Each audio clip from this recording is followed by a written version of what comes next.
All right, let's jump right in. Today, we're diving deep into Sir Patient Fancy. Aphra Behn's restoration comedy. You got it. We've got a bunch of scenes pulled straight from the play. And some analysis, too, to help us understand everything. Exactly. And, when we talk about restoration comedy, we're talking about sharp wit, social satire, and a whole lot of fun poked to the upper class. Yeah, it's a genre that loves to expose hypocrisy and challenge those social norms. And they do it in such hilarious situations with these larger-than-life characters. Definitely. And speaking of those larger-than-life characters, we have Sir Patient Fancy himself. A wealthy hypochondriac. Oh, yeah. He is totally convinced he's on death's door all the time. But you'll see, it's not just him putting on an act.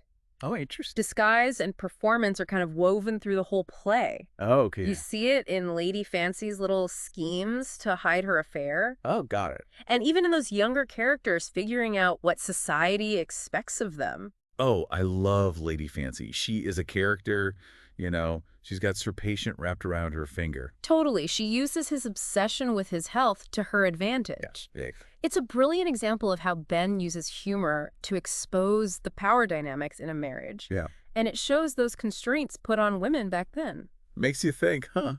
It does. And she does all this while making us laugh. Mhm. One scene that I thought was so funny involves Lady Fancy making Sir Patient think that a growth is just popping up on his body Oh, tell me about it.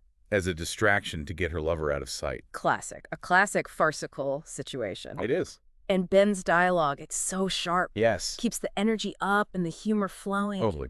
Now, before we dive too deep into the actual play, Yes. we need to talk about this incredible woman who wrote it. Aphra Behn, a true trailblazer. I mean, the first English woman to make a living as a writer. That's a big deal. Imagine trying to make it as a playwright. Yeah. In Restoration England, a total man's world. Oh, absolutely. Behn faced criticism, prejudice, all because she was a woman. I bet. But it didn't stop her. She was accused of everything, like being too bawdy or stealing from Molière, the French playwright. Right. But if you look closer, you'll see she was inspired by Molière, not copying him. Yeah.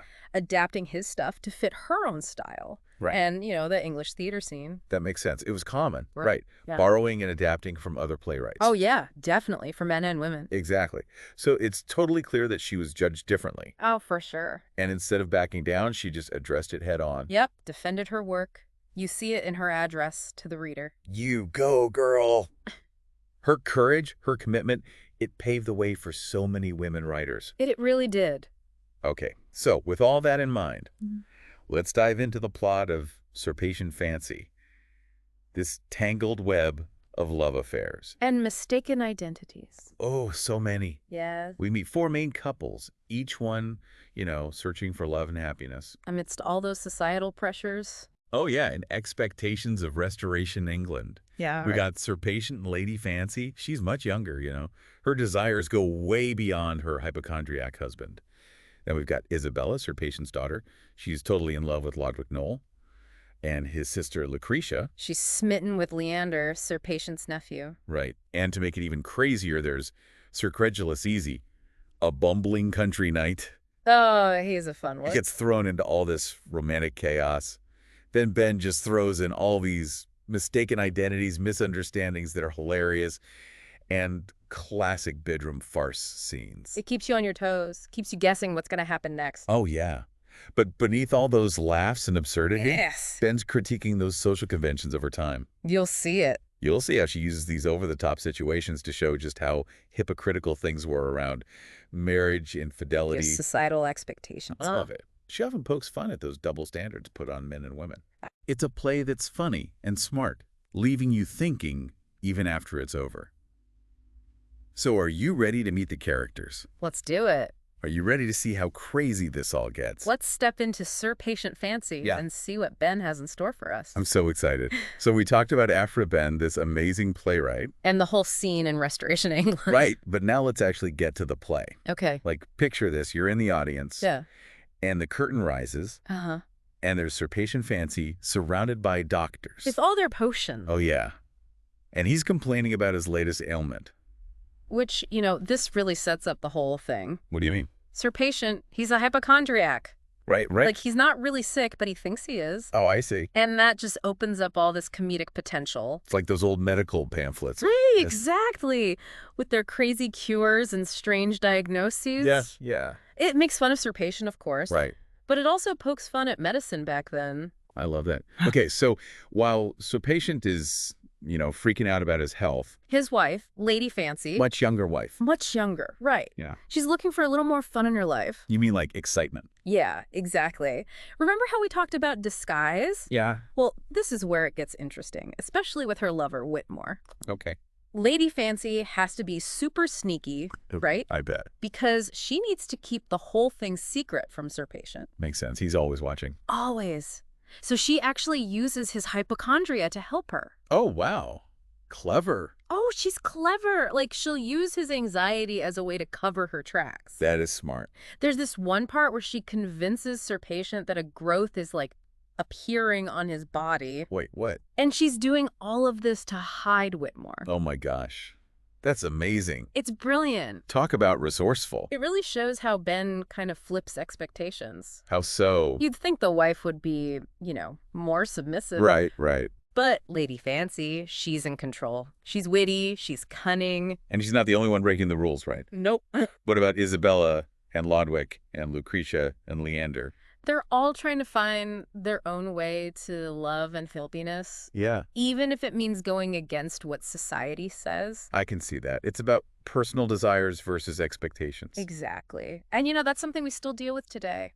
It's totally timeless. Oh, and we can't forget Sir Credulous Easy. Oh, he's a riot. I know. Our poor, bumbling country knight. Just gets caught up in all the drama. All the romantic chaos. And Ben's so good at handling these different storylines. Oh, yeah. She weaves them Oh, together that. to create this whole tapestry of mistaken identities, funny mix-ups. And almost caught moments. Mhm. I love the scene where Sir Credulous is tricked into doing a serenade for Lucretia. Oh, yes. And he's at bagpipes and a gridiron. Can you imagine? It's a recipe for disaster. And, of course, it all goes wrong. Hilariously wrong. The servants think they're thieves. And they attack them. So much chaos. It's slapstick at its finest. It really is. But, Sir Patient Fancy isn't just about surface laughs. Right. There's more to it. Ben's actually making a statement about the hypocrisy and double standards of that time. Oh, for sure. Like how she uses the characters and their relationships. To show how absurd the expectations were. Like Sir Patient. He's so quick to judge his daughter, Right. while he's completely clueless about his own wife. Talk about a double standard. Men could get away with anything. While women had these impossible rules to follow. Exactly.